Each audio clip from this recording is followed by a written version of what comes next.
grades na yun, pupunta ako sa school. Ano? Wala. Mama, earthquake drill na naman kami. Wala. Ayan, Sino sabi? teacher. Anong sinabi sa teacher? Teacher Janice nga nagsabi.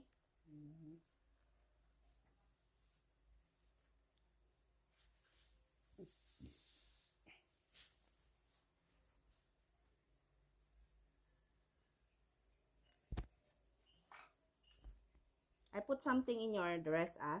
Don't remove it. Apa? Kalagaganyan. Hindi na babalik yung mata mo. Side basket side. So guys, I have to go. I'm wearing my black uniform now. That's so dark and deep.